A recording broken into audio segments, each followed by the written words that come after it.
Hola, bienvenidos a mi canal Endocrinología, Salud y Vida. Soy la doctora Nelly Ceija, médico endocrinólogo y anatomopatólogo. Hoy les voy a hablar de un tema muy importante. Es con respecto a las diferencias que hay entre la resistencia a la insulina, ser prediabético o ser diabético. Les invito a todos que vean un video en mi plataforma sobre el páncreas y la función de la insulina para poder entender este tema. Bueno, vamos a recordar brevemente que la insulina es producida por el páncreas y es la que se encarga de meter ese azúcar dentro de la célula. Al ver alguna alteración de la insulina, bien sea en su secreción o en su acción a nivel de los tejidos periféricos, puede haber problemas como la aparición de la diabetes mellitus. Los invito a todos que vean el video completo para poder entender estas tres entidades. Un paciente con resistencia a la insulina, por lo general, es un paciente obeso. La obesidad es una enfermedad inflamatoria crónica. El aumento de la grasa, generalmente corporal, la grasa visceral, nos va a permitir a que ese paciente presente resistencia a la insulina. La resistencia a la insulina como tal, ¿a qué se refiere cuando decimos resistencia a la insulina? Y le decimos al paciente, ¿tiene resistencia a la insulina? Entonces el paciente queda con esa inquietud. La resistencia a la insulina es como un paso que el paciente, si no se cuida, en un futuro puede ser diabético. Entonces, en este paso de resistencia a la insulina, esto significa que a nivel de los tejidos periféricos, específicamente hígado, grasa y músculo, la insulina está trabajando con cierta dificultad. Entonces, a nivel de esos receptores que se encuentran en estos tejidos periféricos, no está actuando de una manera un poco deficiente, vamos a decirlo así. Entonces, no está actuando eficazmente la insulina. Entonces, el páncreas obtiene esta información como que si no hubiese insulina, y entonces el páncreas comienza a producir insulina de mayor cantidad. A mayor cantidad de insulina, entonces para tratar de resolver este problema que hay en la periferia, para tratar de meter este azúcar a como dé lugar, porque esa es la que nos va a aportar la energía. Pero va a llegar un momento que esta insulina se va a ir agotando con el tiempo. Y allí es cuando el paciente pasa de tener resistencia a la insulina a ser prediabético y luego a ser diabético. Las manifestaciones cutáneas del paciente con resistencia a la insulina, además de la obesidad, vamos a observar unas manchas negras en el cuello o unas estructuras pendulares llamadas acrocordomas, y las manchas negras en el cuello y en la axila se llaman acantosis nigricans. Entonces, un paciente obeso con estas manchas negras en el cuello y la axila o la presencia de los acrocordomas, es muy probable que tenga resistencia a la insulina.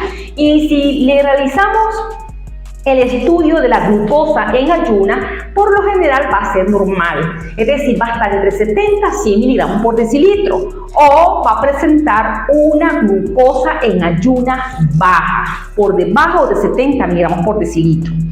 Esto es muy importante porque muchos de mis pacientes llegan, doctora, yo me siento bien, yo me siento saludable, ¿verdad? Porque mi glucosa está por debajo de 70, es decir, 60, 65, ya no tengo problema. Y resulta que el paciente no se da cuenta que si es obeso y presenta estas manchas y está haciendo eventos de baja de azúcar, muy probablemente esté cursando con resistencia a la insulina. Eventos de baja de azúcar, es decir, eventos de hipoglicemia. Entonces, es muy peligroso, vamos a decirlo así, que ante una glucosa baja debemos nosotros, los médicos endocrinólogos, estar alerta de que muy probablemente ese paciente está cursando con resistencia a la insulina. Así que aquellos pacientes que piensan que su glucosa está baja dirán que está sano, pues no es así. Tenemos que estar alerta que probablemente estés haciendo la resistencia a la insulina. En el momento que tengas la resistencia a la insulina, podemos sacarte, pero una vez que el paciente pasa en el tiempo, ya una vez que se instala la diabetes, ya es diabético por el resto de su vida. Este paciente con resistencia a la insulina, en el tiempo se va agotando la insulina producida por esas células beta pancreáticas de los islotes del Langerhans y va a pasar a ser prediabético. Entonces nos llega a nosotros un paciente por lo general también obeso y con una glucosa basal igual o mayor a 101 hasta 125 miligramos por decilitro. Un paciente que ya nos llega con esta glucosa en estos rangos mayor o igual a 101 hasta 125 ya es un paciente prediabético, y eso lo establece la Asociación Latinoamericana de Diabetes. Es decir, la Asociación Latinoamericana de Diabetes señala que ya un paciente en esos rangos ya es prediabético, es decir, está a un paso de ser diabético. Otra forma, si nosotros realizamos una glucosa postprandial, es decir, 2 horas después del desayuno, y encontramos una glucosa igual o mayor a 140 miligramos por decilitro o igual o menor a 199 miligramos por decilitro, ese paciente es prediabético. El otro test a considerar para hacer el diagnóstico en pacientes prediabéticos es el test de tolerancia a la glucosa. Entonces, en el test de tolerancia a la glucosa, le van a medir los tiempos en basal, en ayuna y a los 120 minutos. Si la glucosa en ayunas da igual o mayor a 101 hasta 125 miligramos por decilitro, ya es un paciente prediabético. Si a los 120 minutos la glucosa es igual o mayor a 140 o igual o menor a 199 miligramos por decilitro, ya es un paciente prediabético. También otro parámetro a considerar es la hemoglobina glicosilada. La hemoglobina glicosilada, allí hay un enlace, un video que hice sobre la hemoglobina glicosilada y la importancia que tiene en el control de los pacientes diabéticos. Por lo general, la glucosa se une a la hemoglobina. La hemoglobina tiene una vida media de 90 días aproximadamente y pues este es un parámetro muy importante para definir cómo se encuentra la glucosa en los 3 meses anteriores. Si esa hemoglobina glicosilada está entre 5.7 a 6.4%, es un paciente prediabético.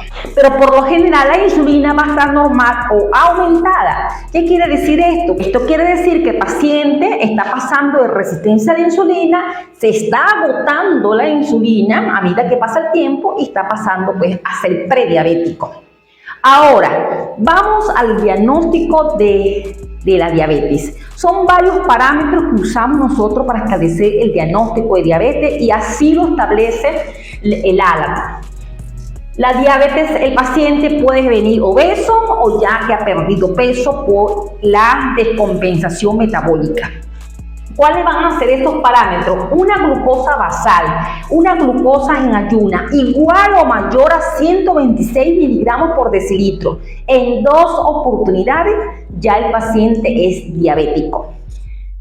Si presenta las 4 P, esto quiere decir pérdida de peso, poliuria, que es muchas ganas de orinar. La pérdida de peso es una pérdida de peso inexplicable, es decir, sin hacer dieta. Entonces tenemos la pérdida del peso, muchas ganas de orinar, que es la poliuria, comer, que es la polifagia, y muchas ganas de orinar, que es la poliuria. Es decir, pérdida de peso, poliuria, polidixia y polifagia. Estas son las 4 P que definen a un paciente diabético descompensado. Entonces, si tenemos estas 4 P, más una glucosa en cualquier momento del día igual o mayor a 200 miligramos por decilitro, es un paciente diabético. También podemos realizar una glucosa postprandial, es decir, 2 horas después del desayuno.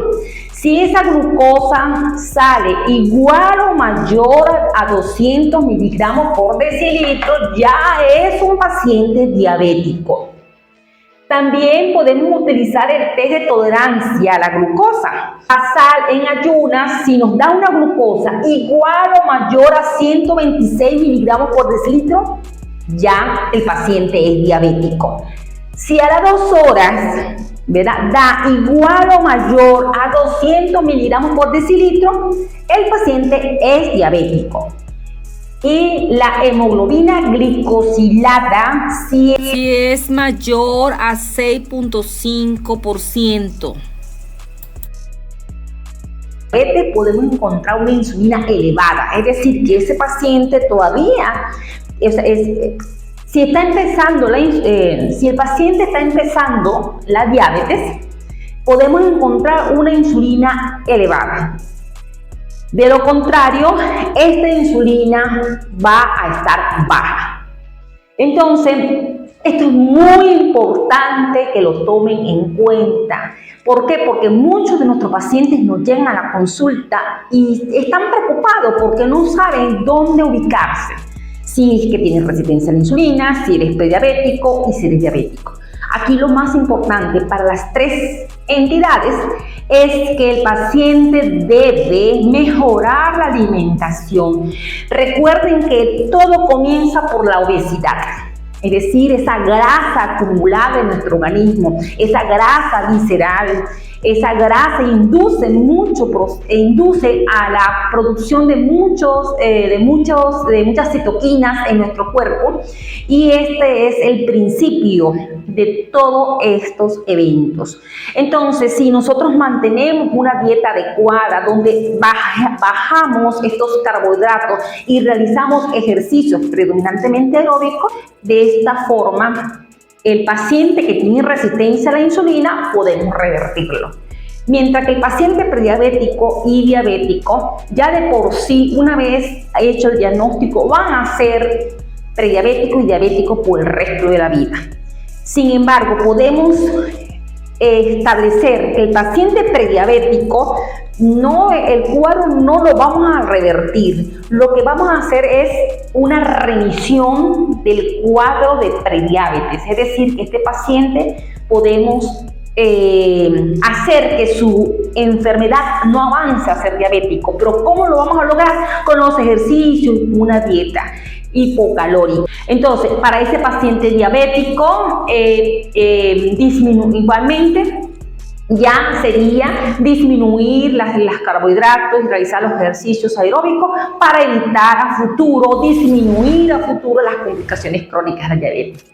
Espero entonces que te haya gustado esta información, y si te gustó, compártela con tus compañeros y tus amistades, dale un like. Los quiero mucho, hasta luego.